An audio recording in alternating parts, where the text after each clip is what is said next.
தன்ஷிகாவோட அப்பா இங்கிட்டு இருக்காரு. அவரோட பர்மிஷன் வச்சே நான் சொல்கிறேன். நான் ஆக்சுவலாக இந்த யோகிடா ஃபங்க்ஷனை பயன்படுத்திக்கிட்டு நான் என்னோட பர்சனல் விஷயம் நான் பேசக்கூடாது. பட் இருந்தாலும் தோ இருக்கே என்னோட சோல்மேட் தன்ஷிகா, இதுக்கு மேலே நாங்கள் மூடி மறைக்க விருப்பப்படல. உங்கள் எல்லோருக்கும் நீங்கள் என் குடும்பம் சார்பாக, என் குடும்பம் சார்ந்தவங்களா நான் உணர்ந்து நான் உங்ககிட்ட வெளிப்படையாக சொல்கிறேன். ஆமாம், நான் தன்ஷிகாவை முழுமையாக லவ் பண்ணுறேன். நான் தன்ஷிகாவை தான் நான் கல்யாணம் பண்ணிக்க போகிறேன். உங்கள் எல்லாருக்கும் அழைப்பு வரும். நீங்கள் எல்லாரும் வரணும். நீங்கள் எல்லாரும் எங்களை வாழ்த்தணும். நாங்கள் மறுபடி நடிகைகளாக உங்களை மறுபடி சந்திப்போம். அது வேறு விஷயம். ஆனால் ஒரு கப்புலாக நாங்கள் ஒரு சந்தோஷமான ஒரு தருணத்தில், எல்லா தருணத்துலேயும் என் குடும்பத்தை நான் உங்கள் எல்லாரையும் நான் சந்திக்கணும். எனக்கு ரொம்ப சந்தோஷமாக இருக்குது. நான் செந்தில் சாருக்கு நான் நன்றி தெரிவிச்சுக்கிறேன் இந்த மேடை எனக்கு அமைச்சு கொடுத்ததுக்கு. ஏன்னா நான் இதுக்கு மேலே நான் அனௌன்ஸ் பண்ணலைன்னா தப்பாயிடும். தன்ஷிகா இதே மாதிரி ஒரு கிக்கு வீட்டில் போய் கொடுத்தா கூட பரவாயில்ல, அது நான் தாங்கிக்கிறேன். நான் சொல்லி தான் ஆகணும். Yes, again I'm saying, I am totally in love with Dhanshika. நான் தன்ஷிகாவை நல்லா பார்த்துப்பேன். நான் தன்ஷிகாவை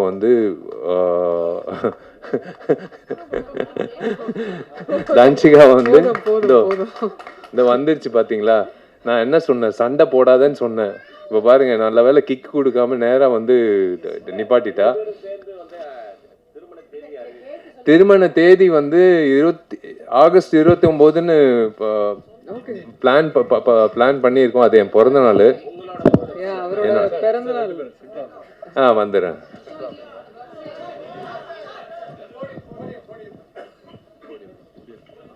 ஏன்னா இந்த மைக்கு பிடிச்சா அது வேற பிரச்சனை ஆயிடும். அதனால தான்.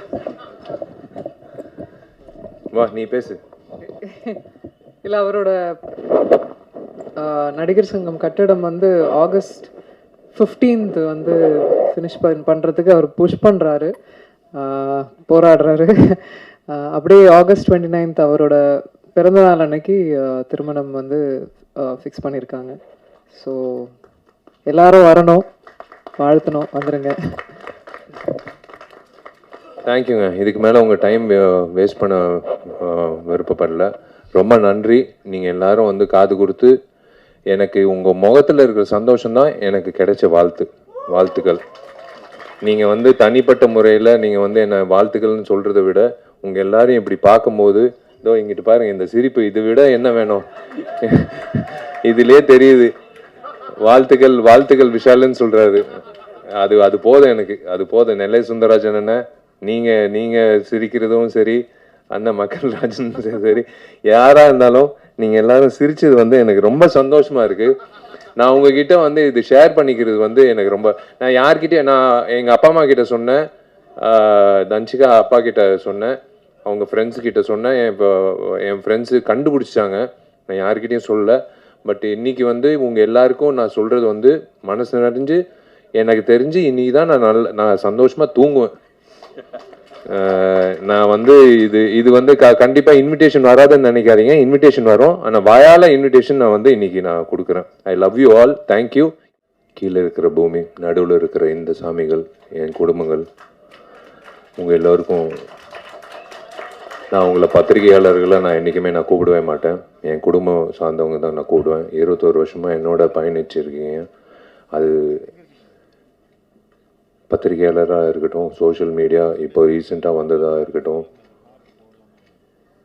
சேட்டலைட் சேனல்ஸாக இருக்கட்டும், ஒரு நடிகனுக்கு ஒரு துணையாக இருந்து என்னை ஒரு 21 வருஷமாக அழகு பார்த்ததுக்கு உங்கள் எல்லோருக்கும் நான் முதல்ல நன்றி தெரிவிச்சுக்கிறேன், வணக்கம் தெரிவிச்சுக்கிறேன். மேடையில் இருக்கிற அத்தனை பெரியவர்களுக்கு நான் வணக்கம் தெரிவிச்சுக்கிறேன். யோகிடா இன்னைக்கு ட்ரெய்லர் லான்ச்.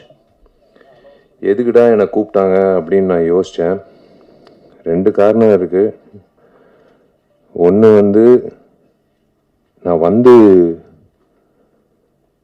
உணர்ந்தேன். வராமல் உணர்ந்தது தன்ஷிகா.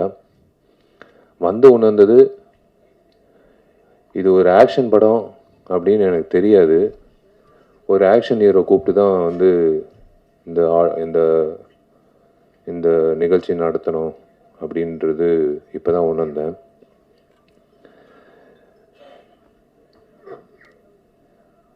அஃப்கோர்ஸ் காலையிலேருந்து நியூஸ் போயிட்டுருக்கு. பேரரசு சார் சொன்னார், கொஞ்சம் கொஞ்சம் கிசு கிசு விட்டுட்டு அதுக்கப்புறம் போடலான்னு. போதும் சார் கிசு கிசு கிசு கிசு போதும். நல்ல வேலை எங்கள் அப்பா அம்மா வந்து இந்த நிகழ்ச்சிக்கு வரல. எங்கள் அப்பா வந்திருந்தாருன்னா பாண்டியன் மாஸ்டர் கிட்ட சேர்ந்துட்டு இருப்பார் தன்சிகாவோட. ஏன்னா எனக்கு தெரிஞ்சு என்னை விட தன்சிகாவுக்கு வந்து ரொம்ப ஃப்ரெண்ட்லியாக இருக்கக்கூடிய ஒரு நபர்னால் எங்கள் அப்பாவாக தான் இருக்கும். அவர் இந்த இந்த காட்சிகளை பார்த்துருக்கணும். யோகிடா, of course it's produce by Senthilkumar sir. எனக்கு நல்ல பழக்கம் அவருக்கு. திரு சிவா அவர்கள், Siva textiles, Sridevi textiles in Coimbatore. நான் ஒரு நிகழ்ச்சிக்கு நான் போயிருந்தேன் பல வருஷங்களுக்கு முன்னாடி. மேடையில் என்னை பார்த்து கண் கலங்கி அவர் பண்ணுற சேவைகள் வந்து உங்கள் எல்லாருக்கும் தெரியாது. அது தெரியப்படுத்துறது கூட வந்து வார்த்தைகளால் சொல்ல முடியாது. நீங்கள் உங்களை எல்லாரும் ஒரு ட்ரிப் எடுத்துகிட்டு போய் அவர் பண்ணுற சேவைகளில் பார்க்கணும். எத்தனையோ பணக்காரர்கள் இருக்காங்க இப்போ நம்ம நாட்டில். ஆனால் இந்த மாதிரி ஒரு சேவை பண்ணணும் அப்படின்ற ஒரு மனசில் இருக்கிற ஒரு உணர்வு வந்து உண்மையிலே திரு சிவா அவர்களுக்கு நான் வணங்குகிறேன். Hats off to him and his team. Hats off to his team, hats off to his work, hats off to his initiative. கோஷாலா வச்சுருக்காரு. திரு செந்தில்குமார் சாருக்கு நான் வாழ்த்துக்கள் தெரிவிச்சுக்கிறேன். உங்கள் டீம் திரு தண்டபாணி அவர்களோட பேர் வந்து ஒழிச்சிக்கிட்டே இருந்தது ஒரு கடந்த ஒரு வாரமாக தன்சிகா மூலிமா. எப்போ பார்த்தாலும் தண்டபாணி என்ன தண்டபாணி என்ன தண்டபாணி என்ன அப்படின்னு பேசிகிட்டே இருப்பா. யாருப்பா அந்த தண்டபாணி அப்படின்னு பார்க்கும்போது இப்போ தான் வந்து நான் அவரை சந்தித்தேன். பாண்டியன் மாஸ்டர், எனக்கு அந்த வாய்ப்பு கிடைக்கல உங்களோட வந்து பயிற்சி பண்ணுறதுக்கு. பட் நான் உங்களை பற்றி எல்லா ஹீரோகள்கிட்டேருந்து நான் கேள்விப்பட்டிருக்கேன். It is a great feeling to be here to launch the trailer of Yogida. Yogida வந்து கூடிய சீக்கிரம் ரிலீஸ் பண்ணுங்கள் சார். டெஃபினட்டாக வந்து ஃபஸ்ட்டு வந்து நான் ஐஸ்வர்யா ரகுபதிக்கு வந்து நான் ஒரு விஷயம் சொல்லிக்கிறேன். உன் தைரியத்தை நான் பாராட்டுறேன். ஒரு பெண்மணியாக வந்து மைக்கை பிடிச்சி ஏதோ ஒன்று பேசுகிறது பதிலாக, ஓகே ஒரு பதில் தேவையில்லை, நீயே இரு, அவ்வளோதான், அது போதும். நீ தைரியமாக இரு, நீயே இரு, அவ்வளோதான். பேசுகிறவங்க பேசுவாங்க. என்னை பற்றி பேசுகிறவங்க பற்றி நான் பேசினேன்னா நான் வாழ்நாள் பூரா பேசிகிட்டே இருப்பேன், ஷூட்டிங் போகவே முடியாது. நாளையிலேருந்து இன்றைக்கி தான் ஃபோன் பண்ணேன் ப்ராஜெக்ட் டிசைனர் ஆர்கிடெக்டுக்கு. ஏன்னா கார்த்தி தான் ஃபுல்லாக மேற்பார்வை பண்ணிகிட்டு இருக்காப்புல. நான் அப்பப்போ எட்டி பார்ப்பேன். நான் இன்றைக்கி தான் ஃபோன் பண்ணி சொன்னேன், பா நாளைக்கு காலையில் 10 மணிக்கு சேர் போட்டு உக்காந்துருவேன் நடிகர் சங்கத்து கட்டடத்தில். நீ முடிக்கிற வரைக்கும் நான் வந்து இங்கிட்டிருந்து கிளம்ப போகிறதில்ல. ஏன்னா என் கல்யாணம் ஃபிக்ஸ் ஆகிடுச்சு, பொண்ணும் கிடச்சிச்சு. பொண்ணு வேறு யாரும் இல்லை, அவங்க அப்பாவும் இருக்காங்க. அவங்க அப்பாவோட ஆசீர்வாதத்தோட அவரோட அனுமதியோடு நான் வந்து அவங்களோட பேரை சொல்கிறேன். அது Dhanshika. Yes, I want to, I would love to, and I am going to marry Danchika. She's a wonderful person. கண்டிப்பாக வந்து நாங்கள் வடிவேல் சரளாமா மாதிரி ஒரு கப்பலாக இருக்க மாட்டோம். நாங்கள் வந்து ஏன்னா இந்த சண்டை காட்சிகள் பார்க்கும்போது நான் கொஞ்சம் சூதானமாக இருக்கணும்னு நான் முடிவு பண்ணிட்டேன். ஏன்னா கொஞ்சம் வார்த்தைகளும் சரி செயல்பாட்டிலும் சரி கொஞ்சம் சூதானமாக இருக்கணும். ஏன்னா கிக்கு வந்து என் தலைக்கு வரைக்கும் வருது. ஸோ பிளாக்கும் நானும் பாண்டியன் மாஸ்டர் கிட்ட போய் கற்றுக்கணும்னு நினைக்கிறேன். ஸோ ஈக்குவல் ஆகிடும். ஆனால் அந்தளவுக்கு வந்து சண்டை வரக்கூடாது, வராது. both of us understand each other very well. It It's a great thing. I don't want to spoil this event by talking about me and Danchika. நான் ஒரே ஒரு விஷயத்த சொல்கிறேன். எஸ், நானும் தன்ஷிகா கல்யாணம் பண்ணிக்க போகிறோம். எனக்கு வந்து நான் ரொம்ப கொடுத்து வச்சுருக்கேன் நான் சொல்லுவேன். கடவுள் எப்போவுமே he saves the best for the lastன்னு சொல்லுவாங்க. ஸோ அந்த மாதிரி வந்து I think he saved Danchika for me for the last, and we are going to lead a lovely life. I always think positive. We're going to lead a very positive and lovely life. புரிதல் இருக்குது இப்போ வரைக்கும், எப்பவும் இருக்கும். And I trust her. And யாரோ ஒருத்தர் கேள்வி கேட்டாங்க, அவங்க கல்யாணத்துக்கு அப்புறம் நடிப்பாங்களான்னு. சத்தியமாக நடிப்பாங்க. அதில் வந்து எந்த ஒரு தடையும் நான் வைக்க மாட்டேன். ஏன்னா ஷீஸ் காட் டேலண்ட். ஒரு டேலண்ட்டை வந்து நம்ம வந்து நிப்பாட்டக்கூடாது. இந்த சண்டை காட்சிகள் பார்க்கும்போது ஒரே ஒரு விஷயந்தான் நான் 2 பேரை பாராட்டணும். ஒருத்தர் வந்து ஹேர் ஸ்டைலிஸ்ட்டு. எப்போவுமே வந்து ஒரு இரிட்டேட்டிங்கான ஒரு ஃபேக்டர் வந்து ஒரு ஹீரோயினுக்கு வந்து ஒரு தவறான ஒரு ஹேர் ஸ்டைல் கொடுத்து அவங்கள வந்து ஒரு ஆம்பளை மாதிரி தோற்றத்தை உருவாக்கி அவங்கள வந்து சண்டை காட்சிகளில் பண்ணுறது நம்ம பார்த்துருக்கோம். நான் ஓப்பனாக சொல்கிறேன், விஜயசாந்தி மேடம்க்கு அப்புறம் நான் தன்சிகாவை தான் பார்க்குறேன். நான் சண்டை காட்சிகளில் வந்து இவ்வளோ தத்ரூபமாக, இவ்வளோ வந்து கன்வின்சிங்காக பண்ணக்கூடிய எந்த ஒரு இடத்துல ஒரு பெண்மணி வந்து சண்டை போட்டது அப்படின்னு தெரியல. உண்மையிலே வந்து ஐ ஹாவ் டு ஸ்ப்ரூஸ் அப், நான் ப்ரஷ் அப் பண்ணிக்கணும் அடுத்த சண்டை காட்சிக்கு. நான் சும்மா வந்து பெருமைக்கு சொல்லிட்டு இருக்கேன் நான் ஒரு ஆக்ஷன் ஹீரோன்னு.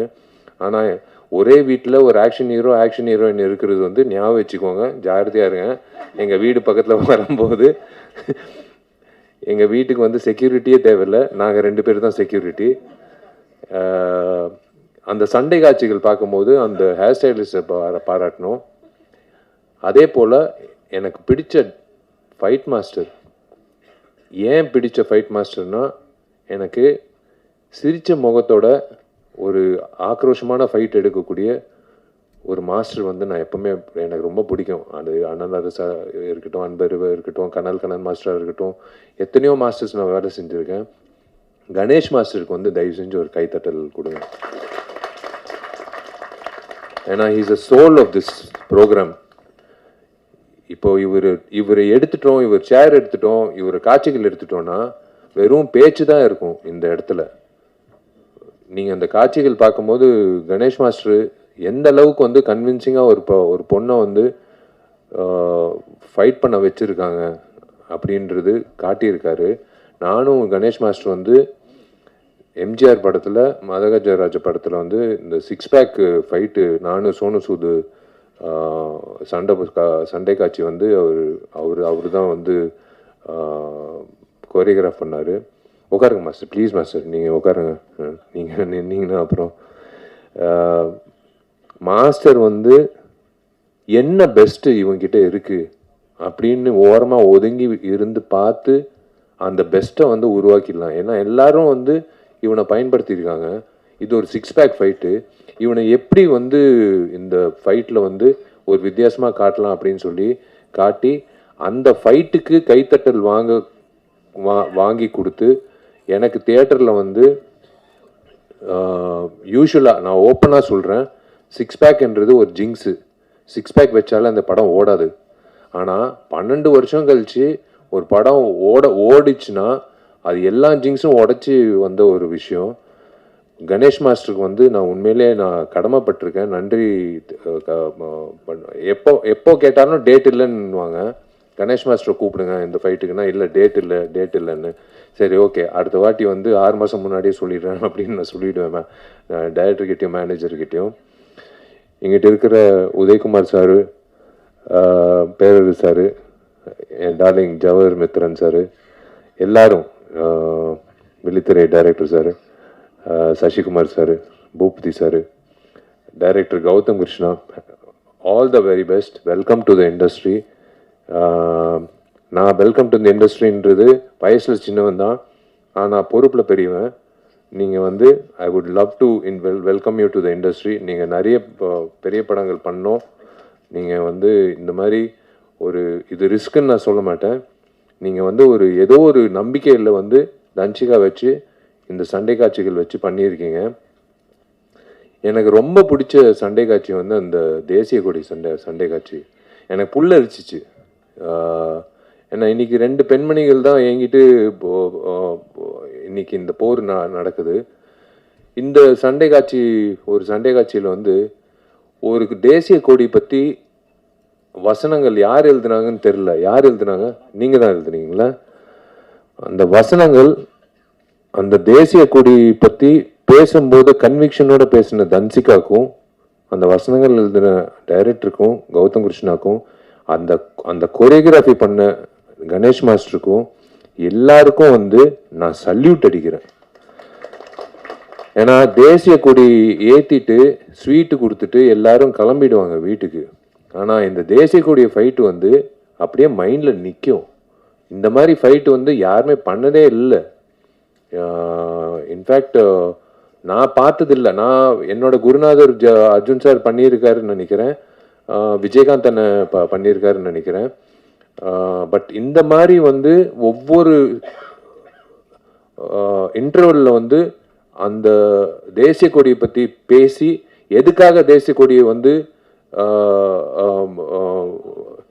அரைக்கம்பத்தில் வைக்கணும் அப்படின்னு சொல்கிற அந்த டைலாக் வந்து ஒன் ஆஃப் த பெஸ்ட் டைலாக்ஸ்ன்னு நான் சொல்லுவேன். இதுதான் உண்மை. இந்த அரசியல்வாதிகளுக்கு வந்து இது புரியணும். அரசியல்வாதிங்க ஏங்கிட்டு இருக்கிற அந்த ரவுடிங்களுக்கும் புரியணும். அவங்களுக்கு புரியலன்னா கூட தன்சிகா வந்து இதே மாதிரி தான் வந்து உங்களை வந்து வெளுத்துக்கட்டும் அப்படின்னு நான் சொல்லுவேன். இப்படிதான் நான் சொல்லுவேன்.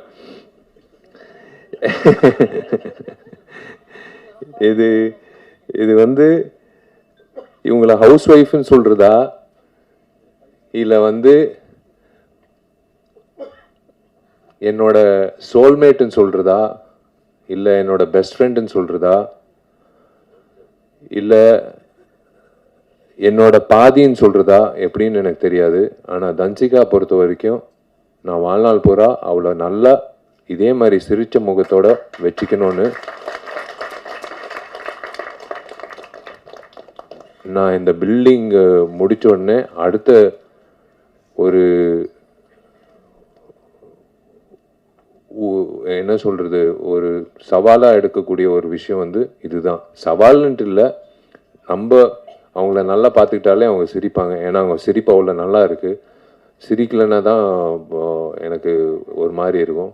அவள் எப்போ சிரித்தாலும் எனக்கு ரொம்ப சந்தோஷமாக இருக்கும். She's got lovely friends. ஒரு you are judged by your ஃப்ரெண்ட்ஸ்ன்னு சொல்லுவாங்க எப்போவுமே ஒரு ஒரு ஒரு நபர்.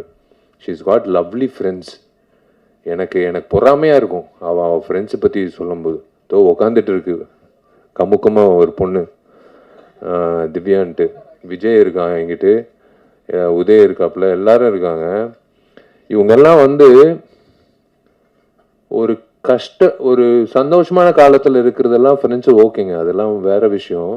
கஷ்ட காலத்தில் தூக்கி நிப்பாட்டி வா தட்டி கொடுத்து நீ எந்திரிச்சு வா, ஒன்றும் பிரச்சனை இல்லை, வா பார்த்துக்கலாம், எல்லாமே பார்த்துக்கலாம் அப்படின்னு சொல்லி getting back that person on their feet ஒரு ஆஸ்கர் அவார்டுக்கு சமம். நான் ஓப்பனாக சொல்கிறேன். இது வந்து எனக்கு இந்த மாதிரி ஃப்ரெண்ட்ஸு இருக்காங்க. நான் அதனால தான் சொல்கிறேன். எனக்கு வந்து நான் சோர்வடையும் போது என் ஃப்ரெண்ட்ஸு எனக்கு என்ன ஜாமி இருக்கான், ஒருத்தன் இருக்கான், கார்த்திக் இருக்கான். அவங்க 2 பேர் வந்து நாங்கள்லாம் காலேஜ் ஸ்டூடெண்ட்ஸ் மாதிரி தான் நாங்கள் வந்து நாங்கள் பார்த்துக்குறோம். நாங்கள்லாம் நடிகர்கள். என்ன மச்சான் உன் படம் ஃப்ளாப் ஆச்சாமே அப்படின்னு ஒரு நாள் கூட சொன்னதில்லை. மச்சான் உன் படம் சூப்பர் ஹிட்ரா அப்படின்னு ஒரு நாள் கூட சொன்னதில்லை. சினிமா அப்படியே ஓரம் கட்டிட்டு நாங்கள் வந்து பேசுகிறதே பொதுவான பேச்சு.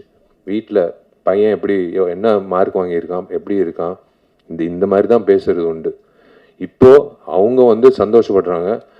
எனக்கு தெரிஞ்சு உங்கள் முகத்தில் எல்லாரும் முகத்தில் சந்தோஷம் தெரியுது. முக்கியமாக மீனாட்சி சுந்தரம் முகத்தில் சந்தோஷம் தெரியுது. அவர் வந்து மெசேஜ் போட்டார், அனுபமா மெசேஜ் போட்டுச்சு, தேவராஜ் சார் மெசேஜ் போட்டார். எல்லாரும் அதான் நான் சொல்கிறேன்ல, உங்களை எல்லாரும் நான் வந்து பத்திரிகையாளராக நான் பார்த்ததே கிடையாது. நீங்கள் நல்லது எழுதினாலும் நான் வந்து தேங்க்ஸ் சொன்னது கிடையாது, நீங்கள் என்னை பற்றி கெட்டது எழுதினாலும் நான் வந்து உங்களை வந்து கேள்வி கேட்டதும் கிடையாது. ரேகா என்னோட க்ளோஸ் ஃப்ரெண்டு எங்கிட்ட உட்காந்துருக்கா, ரொம்ப நாள் கழிச்சு உன்னை பார்க்குறேன், ரொம்ப சந்தோஷம். I am happy that you're part of this. இதோ இங்கிட்ட உட்காந்துருக்கு இந்த ராதிகா, எவடி அவ இந்த இந்த ஆட்டம் போடுறா அப்படின்ட்டு அவனிவனில் வந்து ஒரு டைலாக் சொல்லுவோம், உட்காருமா. எனக்கு வந்து ஃபஸ்ட்டு 5 நாள் வந்து நான் இப்போ பொண்ணு வேஷம் போட்டுக்கிட்டு போய் நிற்கும் போது பாலாண்ணக்கிட்ட இல்லை நீ பொண்ணு மாதிரி இல்லை, நீ என்ன பண்ணு, பக்கத்தில் இருக்கிற இப்போ பெண்களோடலாம் நீ இனிமேல் ஆண்கள் சாவகாசம் வச்சுக்காத. சார் புரியல சார், நான் அங்கிட்டு இருக்கிற எல்லாம் பெரிய குளத்தில் எல்லாம் வந்துடுவாங்க, டே விஷால் இப்போ பொம்பளை வேஷம் போட்டிருக்காங்கடான்னு சொல்லிட்டு ஒரு 1000 பேர் வந்துடுவாங்க. எல்லாம் அந்த பெண்மணிகளோட போய் நீ அவங்களோட ஏறு அப்படின்னு சொல்லிட்டு, சரி சார் அப்படின்னு சொல்லிட்டு போயிட்டு 5வது நாள் 6வது நாள் வந்து நான் போய் பாலாண்ணக்கிட்ட சொல்கிறேன், சார் எனக்கு ராதிகா அவங்க அப்போ தான் அவங்க பேரே தெரியும், எனக்கு பழக்கம் கூட இல்லை. எனக்கு இன்னொன்று சுமதி, ராதிகாவும் சுமதி எனக்கு கூட இருந்தால் நீங்கள் ஒரு வாட்டி ஒரு டான்ஸ் மட்டும் சந்தோஷமாக இருந்தது. பாட்டு சூப்பர் ஹிட்டு. அதுக்கப்புறம் பயணித்தோம். we have done lot of songs. she also we traveled abroad. ரொம்ப சந்தோஷம். இந்த படத்தில் பாடல்கள் இருக்குமா அப்படின்னு டவுட்டாக இருக்குது. ஏன்னா 6 சண்டை காட்சிகள் இருக்குது. என் படத்துல 3 சண்டை காட்சிகளோ 4 சண்டை காட்சிகள் தான் இருக்கும். இந்த படத்தில் 6 சண்டை காட்சிகள் இருக்குது. அப்படின்னா 6 லீடுக்கான சூடு. இப்படியே போனால் வந்து ஸ்க்ரீன் பிளே வந்து விறுவிறுப்பாக இருக்கும்னு இதுலேயே தெரியுது. ஏன்னா சும்மா வந்து ஒரு சண்டை காட்சி சும்மா தன்சிகா நீ போய் அந்த 6 பேர் போய் அடிச்சுட்டு வா அப்படின்ட்டு யாரும் சொல்ல முடியாது. அப்போ அடிக்கிறதுக்கு ஒரு காரணம் இருக்கணும். அந்த காரணத்துக்கு ஒரு ஒரு ஒரு விஷயம் நடந்திருக்கணும். அந்த விஷயம் நடந்ததுக்கு வந்து யாரோ ஒருத்தர் எதிர்ப்பு தெரிவிச்சிருக்கணும். இதுதான் ஸ்க்ரீன் பிளே. இந்த ஸ்க்ரீன் பிளே இப்படி இருக்கும்போது 6 சண்டை காட்சிக்கு இந்த மாதிரி ஸ்க்ரீன் பிளே இருக்கும்போதே படம் வந்து பாதி வெற்றி. நான் இப்போவே சொல்கிறேன் இந்த மேடையில், இந்த படம் பாதி வெற்றி. மீதி வெற்றி வந்து மக்கள்கிட்ட போய் சேர்க்கறது வந்து செந்தில் சார் வந்து சேர்த்துருவார். ஏன்னா அவர் டிஸ்ட்ரிபியூட்டர், அவர் பக்காவாக சேர்த்துருவார், எனக்கு தெரியும். இந்த மாதிரி படங்கள் ஓடணுங்க. இந்த மாதிரி படங்கள் ஓடணும். நான் திரும்ப சொல்கிறேன், இந்த மாதிரி என் படம் ஓடணும் அப்படின்னு நான் நான் என்றைக்குமே வந்து தனித்தன்மையாக நான் நினச்சது கிடையாது. எல்லா படங்களும் ஓடணும். இன்னைக்கு மாமன் DD2 ரிலீஸ் ஆகிருக்கு, அதுக்கு முன்னாடி ரிலீஸ் ஆகிருக்கு. எல்லா படங்களும் ஓடணும். அப்படி தான் ஆரோக்கியமாக இருக்கும். ஏன்னா தியேட்டருக்கு வந்து படம் பார்க்கும்போது நாங்கள் எப்படி யோசிச்சு பாருங்கள், 12 வருஷம் கழிச்சு ஒவ்வொரு வருஷமும் நானும் சுந்தர் சார் வந்து அடுத்த வருஷம் வந்தாலும் ஜெயிக்குஞ்சி வாங்க போகலாம். அவர் வந்து ப்ரொடியூசர் வந்து வருஷம் ஒரு காரணம் சொல்லுவாங்க. கடைசியில் வந்து CBI எல்லாம் சொன்னார் காரணம். CBIனால இந்த படம் ரிலீஸ் ஆகலான்னு. ஏங்க CBIக்கும் MGRக்கும் என்னங்க சம்மந்தம் அப்படின்னு கேட்டோம். இல்லை CBIனால ஒரு சரி 12 வருஷம் கழிச்சு கடவுளாக பார்த்து 9 நாள் லீவு கொடுத்தாரு. டேய் இருங்கடா சுந்தர், நீ வேறு படங்கள் பண்ணிட்டு போ, விஷால் நீ வேறு படங்கள் பண்ணிட்டு போ, உங்களுக்கு ஒரு தேதி குறித்து கொடுக்குறேன் அப்படின்னு சொல்லி 9 நாள் கொடுத்தாரு. பட்டையை கிளப்பிடுச்சு. பழைய படம் மாதிரி இல்லைன்னு ரிப்பீட் ஆடியன்ஸு. எனக்கு ஒரு தியேட்டர் மேனேஜர் ஃபோன் பண்ணி, சார் வீடியோ காலில் வரீங்களா சார்? ஏன் என்ன விஷயம்னு ஒரு பெரிய தியேட்டரு. இல்லை சார் இது நீங்கள் பார்த்தே ஆகணும் சார், எல்லோரும் ஸ்க்ரீன் மேலே ஏறி இதெல்லாம் 10 வருஷம் முன்னாடி பார்த்துருக்கோம் சார், பேப்பரெல்லாம் தூக்கி போட்டு ஸ்க்ரீன் மேலெல்லாம் ஆடிட்டு இருக்காங்க சார், புது ஸ்க்ரீன் போட்டிருக்கோங்க சார், என்ன சார் பண்ணுறது? அதுக்கு என்னையா நான் பண்ண முடியும்? உன் ஸ்க்ரீனை காப்பாற்றுறது நான் என்ன பண்ண முடியும்? நீ வந்து செக்யூரிட்டி வச்சு நீ அவங்கள கீழே இறக்கு. இல்லை சார், ஒரு வகையில் சந்தோஷமாக இருக்குது, ஒரு வகையில் வந்து பயமாக இருக்குது சார். நீங்கள் பாடின பாட்டுக்கு வந்து டான்ஸ் ஆடுறாங்க சார். நான் சத்தியமாக சொல்லு, என் பாட்டுக்கு நான் பாடின பாட்டுக்கு டான்ஸ் ஆடுறாங்களான்னு. சார் உங்கள் பாட்டுக்கு தான் சார் ரிப்பீட் ஆடியன்ஸ் வர்றாங்கன்னு. சரி கலிகாலம் நம்ம பாடின பாட்டுக்கு வந்து அதில் வேற விஜய் ஆண்டனி என்னை கான்சர்ட்டில் வேற கூப்பிட்டு என்னை பாட வச்சாரு. அதில் வேற வந்து பிளாக்ல டிக்கெட் வாங்கி என்னை பாடுறது வந்து பார்க்க வந்தாங்க. இதெல்லாம் வந்து நடக்கிறது வந்து அபூர்வமான விஷயம். அந்த மாதிரி ஒரு அபூர்வமான விஷயம் வந்து யோகிடால நடக்கணும். இந்த இந்த டீம், இந்த யோகிடா டீம் வந்து கண்டிப்பாக வந்து இதே சிரிச்ச முகத்தோட வெள்ளிக்கிழமை மதியம் ஷோ முடியும் போது இந்த சிரிப்போட தான் அவங்க வீட்டுக்கு போய் அவங்க குடும்பத்தில் அவங்க வந்து அவங்களோட சந்தோஷத்தை பங்கேற்கணும்னு நான் ஆசைப்படுறேன். அது ப்ரெஸ்ஸு அப்படின்ட்டு எல்லாரும் சொல்கிறாங்க. நான் சத்தியமாக நான் அந்த வார்த்தையை யூஸ் பண்ண மாட்டேன்.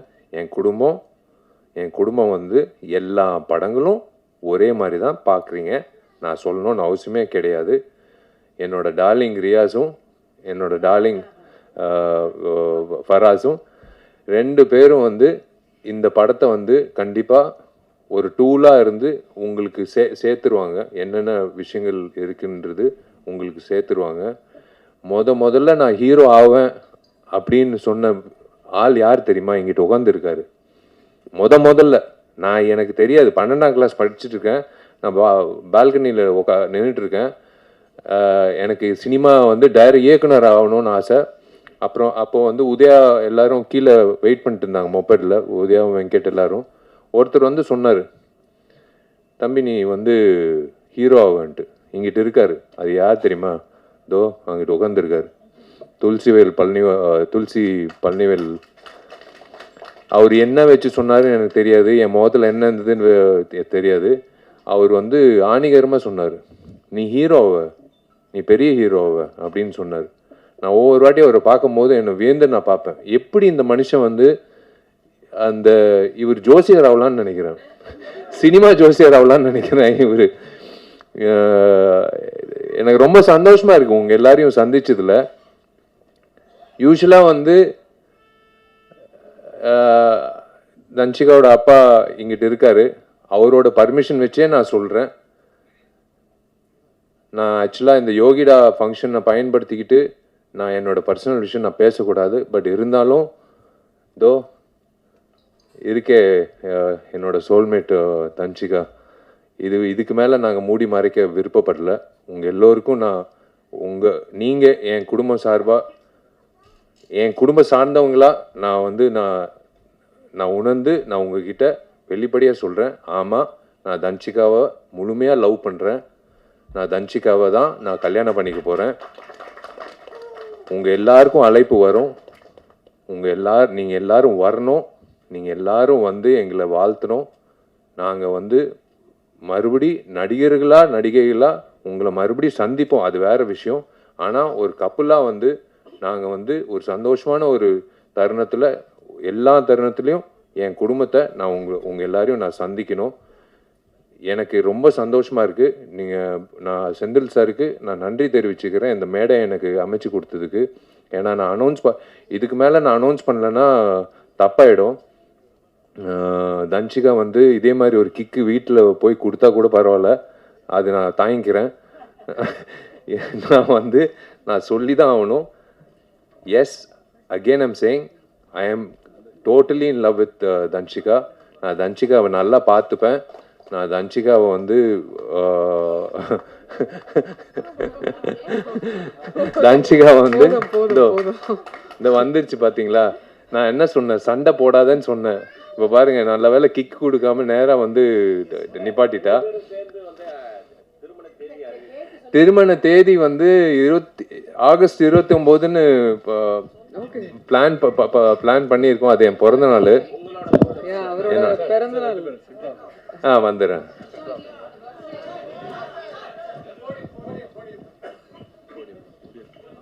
ஏன்னா இந்த மைக்கு பிடிச்சா அது வேற பிரச்சனை ஆயிடும், அதனால தான். வா நீ பேசு. இல்லை, அவரோட நடிகர் சங்கம் கட்டடம் வந்து ஆகஸ்ட் 15th வந்து ஃபினிஷ் பண்ணுறதுக்கு அவர் புஷ் பண்ணுறாரு, போராடுறாரு. அப்படியே ஆகஸ்ட் 29th அவரோட பிறந்தநாள் அன்னைக்கு திருமணம் வந்து ஃபிக்ஸ் பண்ணியிருக்காங்க. ஸோ எல்லாரும் வரணும், வாழ்த்தணும், வந்துடுங்க. தேங்க்யூங்க. இதுக்கு மேலே உங்கள் டைம் வேஸ்ட் பண்ண விருப்பப்படல. ரொம்ப நன்றி. நீங்கள் எல்லாரும் வந்து காது கொடுத்து எனக்கு உங்கள் முகத்தில் இருக்கிற சந்தோஷம்தான் எனக்கு கிடைச்ச வாழ்த்துக்கள். நீங்கள் வந்து தனிப்பட்ட முறையில் நீங்கள் வந்து என்னை வாழ்த்துக்கள்னு சொல்கிறத விட உங்கள் எல்லாரையும் இப்படி பார்க்கும்போது இதோ இங்கிட்டு பாருங்கள் இந்த சிரிப்பு, இதை விட என்ன வேணும்? இதிலே தெரியுது. வாழ்த்துக்கள் விஷாலுன்னு சொல்கிறாரு. அது போதும் எனக்கு, அது போதும். நெல்லை சுந்தரராஜன் அண்ணன், நீங்கள் சிரிக்கிறதும் சரி, அண்ணன் மக்கள்ராஜன் சரி, யாராக இருந்தாலும் நீங்கள் எல்லாரும் சிரிச்சது வந்து எனக்கு ரொம்ப சந்தோஷமாக இருக்குது. நான் உங்ககிட்ட வந்து இது ஷேர் பண்ணிக்கிறது வந்து எனக்கு ரொம்ப, நான் யார்கிட்ட, நான் எங்கள் அப்பா அம்மா கிட்ட சொன்னேன், தன்சிகா அப்பா கிட்ட சொன்னேன், அவங்க ஃப்ரெண்ட்ஸு கிட்ட சொன்னேன். இப்போ என் ஃப்ரெண்ட்ஸு கண்டுபிடிச்சாங்க, நான் யார்கிட்டையும் சொல்லலை. பட் இன்னைக்கு வந்து உங்கள் எல்லாருக்கும் நான் சொல்கிறது வந்து மனசு நிறைஞ்சு, எனக்கு தெரிஞ்சு இன்னைக்கு தான் நான் சந்தோஷமாக தூங்குவேன். நான் வந்து இது வந்து கண்டிப்பாக இன்விடேஷன் வராதுன்னு நினைக்காதீங்க. இன்விடேஷன் வரும், ஆனால் வாயால் இன்விடேஷன் நான் வந்து இன்னைக்கு நான் கொடுக்குறேன். I love you all. Thank you.